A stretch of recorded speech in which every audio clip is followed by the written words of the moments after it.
شاگرد کریں تاکہ ہم سیکھیں اور اپنی زندگی میں اس کو نافذ بسر کریں۔ 9 بجے سے 12 بجے تک مسیح یسوع نے 3 صلیبی کلمات جو ہے وہ ادا کیے، اور 12 بجے سے 3 بجے تک پورے ملک میں اندھیرا چھایا رہا، اور یہ خاموشی کا وقت، یعنی کہ 3 گھنٹے تک یسوع مسیح کی زبان مبارکہ سے ایک لفظ بھی نہ نکلا۔ وہ صلیب پر کرب کی حالت میں سسکیاں لیتا ہے، اس کی آواز کسی کو سنائی نہیں۔ پھر اس اندھیرے میں ایک دم کوئی چلا اٹھا، ایسے جیسے کسی نے فل والیوم کھول کر بہت بڑے اسپیکر پر چلا کر کہا ہو، ایلی ایلی لما شبقتنی، یعنی اے میرے خدا، اے میرے خدا، تو نے مجھے کیوں چھوڑ دیا۔ 2 حوالے یہاں پہ تلاوت کیے گئے، متی کی انجیل اور مرکز کی انجیل۔ متی کی انجیل کے مطابق مقدس متی نے یونانی زبان میں اسے تحریر کیا ہے، جسے ایلی ایلی لما شبقتنی کہا جاتا ہے، اور مرکز نے اسے ارامی زبان میں تحریر کیا، یعنی الوہی الوہی لما شبقتنی۔ یہ ایسے لفظ تھے، ایسے زبان میں تحریر کیے گئے تھے جو اس وقت کے لوگ اچھی طرح جان سمجھ سکتے تھے۔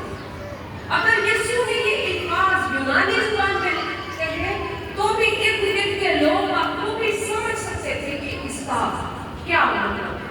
اگر اس نے ارامی زبان میں جو اس وقت فلسطین میں بولی جاتی تھی، اسرائیلی لوگ بولتے تھے، تو بھی لوگ یہ سمجھ سکتے تھے کہ اس کا مطلب کیا ہے۔ تو بھی ارد گرد کھڑے لوگوں نے یسوع مسیح کا ٹھٹھا اڑایا، مذاق اڑایا، اسے کہا دیکھو یہ ایلیا کو پکارتا ہے، یہ کہتا ہے ایلیاس کہ آؤ مجھے چھڑا لے، مجھے بچا لے۔ حالانکہ صاف صاف ایلی ایلی کا مطلب ہے اے میرے خدا، اے میرے خدا۔ لما کا مطلب ہے کیوں، اے میرے خدا، اے میرے خدا کیوں۔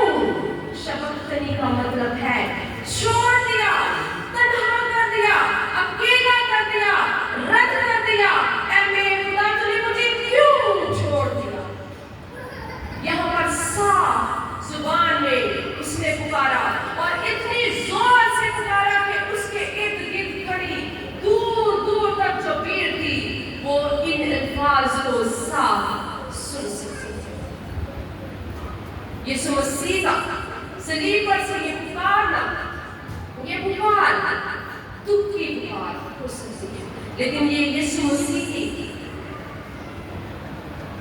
اعلان، یسوع مسیح کا اعلان بھی ہے کہ وہ اسی مقصد کے لیے آیا، اس کی منزل ہی یہی تھی، اس کا کام ہی یہی تھا جو اس کے سپرد کیا گیا تھا، کہ وہ بنی نوع انسان کے گناہ لے کر صلیب پر اپنی جان دینے کے لیے اپنا ہی خون لے کر خدا کے حضور چلا جاتا۔ اور یہ وہی وقت تھا جب یہودی لوگ فسح کا برہ ذبح کر کے اس کا خون لے کر سردار اہل خدا کی ہیکل میں پاک ترین مقام میں داخل ہوتا ہے۔ اس وقت تاریکی کا چھانا، یسوع مسیح کا چھوڑ دیا جانا اس بات کی علامت ہے کہ خدا نے پوری دنیا کے گناہ اس شخص پر لاد دیے۔ مسیح جو کامل انسان کی صورت میں صلیب پر لٹکا ہوا تھا، اس پر پوری دنیا کے گناہوں کو جڑ دیا گیا، تاکہ وہ اس کی تکلیف کو، گناہ کی شدت کو محسوس کر سکے۔ وہ اکیلا چھوڑا گیا تاکہ باپ کی محبت اس سے جاتی رہے، اس لیے اس نے یہاں پر اسے باپ کہہ کر نہیں پکارا، بلکہ عدالت کرنے والے خدا کے طور پر پکارا ہے کہ اے میرے خدا، اے میرے خدا، تو نے مجھے کیوں چھوڑ دیا۔ اگر ہم اس قسمے کے حقائق کو سمجھے تو ہمیں معلوم ہوتا ہے کہ یہ خدا کی خاص مرضی تھی کہ وہ چھوڑا جائے۔ اگر وہ چھوڑا نہ جاتا تو کسی انسان میں یہ طاقت نہیں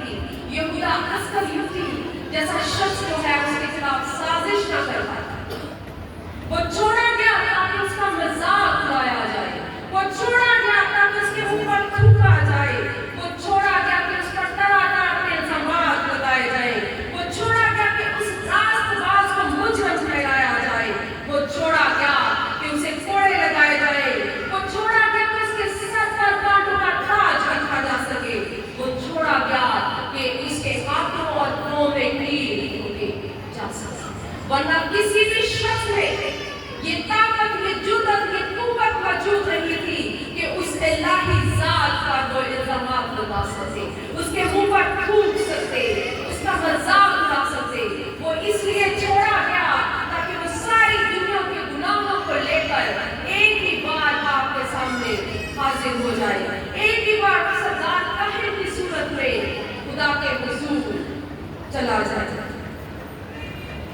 यहाँ पर यीशु मसीह की ये पुकार खुदा के साथ रफ़ाक़त टूटने की, वो बाप से जुदा हो गया, उसने बाप के साथ जुदाई का तजुर्बा किया। उसने इंसानों के गुनाहों को जब अपने ऊपर लिया तो उसने ये महसूस किया कि बाप के साथ जुदाई कैसी कर्बनाक है। इसीलिए वो रात मांगे गतसमनी में रात 11 बजे से लेकर 1 बजे तक जानकुनी की हालत में बाप के सामने दुआ करता है कि अगर हो सके तो ये प्याला मुझसे टल जाए, तो भी मेरी नहीं बल्कि तेरी मर्जी। ये वही प्याला था, खुदा के गज़ब और कहर का प्याला। अगर ये प्याला जो है वो रफ़ाक़त को जाहिर करता है, जब लोग मिलते हैं तो वो रफ़ाक़त में शरीक होने के लिए प्याला लेते हैं। जिस तरह हमने रात को इशा रवानी में रफ़ाक़त और शराकत की, तो प्याला जो है वो रफ़ाक़त को जाहिर करता है। जबकि यहाँ पर जिस प्याले का जिक्र यीशु मसीह ने किया वो खुदा की कहर और गज़ब का प्याला था, जिसकी वो बाबर कहता है कि अगर हो सके तो ये प्याला मुझसे टल जाए। और इतने डिप्रेशन की हालत में, इतने दुख और कर्ब की हालत में वो बाप से कहता है कि उसका पसीना खून की बूंदें बनकर टपकता है। यीशु मसीह जानता था कि ये हालात होने को है। ऐसा नहीं कि उस बात से बेखबर था कि वो छोड़ा जाएगा, वो जानता था, वो सारे हालात से वाकिफ था, तो भी वो यहाँ पर बयान करता है। उसके मुंह से ये अल्फाज निकलते हैं। बाज़ लोग ये समझते हैं कि यीशु मसीह की मायूसी को जाहिर करते हैं, लेकिन दर हकीकत वो छोड़ा गया ताकि हमारे गुनाहों की मुकम्मल खलासी हो सके, मुकम्मल कफारा हो सके। क्योंकि पाक कलाम बयान करता है कि खुदा ऐसा पाक और आदिल है कि उसकी आंख गुनाह को देख नहीं सकती। और जब उसके बेटे यीशु मसीह पर दुनिया के गुनाह लादे गए, गुनाह की तारीकी ने खुदा के मुंह को अपने बेटे से छुपा लिया। बाप ने अपने बेटे को ऐसी हालत में तन्हा छोड़ दिया, अकेला कर दिया, रद्द कर दिया। इसीलिए वो पुकार था, एली एली लमा शबक्तनी, यानी ऐ मेरे खुदा तूने मुझे क्यों छोड़ दिया।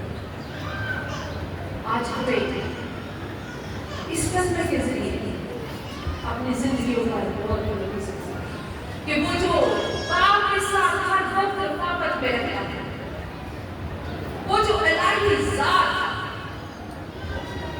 वो जो कहता है कि तुम पे कौन है जो मुझ पर गुनाह साबित कर सके, वो जो गुनाह से ना वाकिफ था, मेरे लिए आपके लिए सलीब पर गुनाह चाहता ताकि हमारी बाप के साथ रफ़ाक़त हो सके। उसकी बाप के साथ रफ़ाक़त टूटी ताकि मेरा और आपका बाप के साथ मिलाप हो सके। हमें आज अपनी जिंदगियों पर गौर करने की जरूरत है कि क्या हम यीशु मसीह के उस कामिल कफारे में कायम हैं? क्या हमारी रफ़ाक़त बाप के साथ जुड़ी हुई है?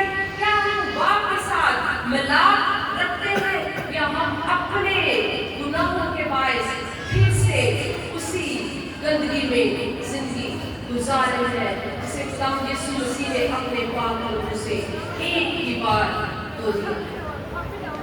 हमें ये याद रखने की जरूरत है कि वो हमारी खातिर छोड़ा, उसने हमारी खातिर सारे गुनाहों को अपने ऊपर ले लिया, तकलीफ और कर्ब को सहा। लाजिम है कि हम उसकी इस तकलीफ को याद करें, उसके इस कामिल कफारे को याद करें कि उसने अपने ही खून को लेकर खुद सरदार काहिर के तौर पर बाप के सामने हमारे गुनाहों का कफारा دے دیا ہے، اس لیے آئندہ ہم خدا میں زندگی نہ گزاریں، بلکہ اپنے گناہوں سے توبہ کریں اور بات کی طرف رجوع کریں۔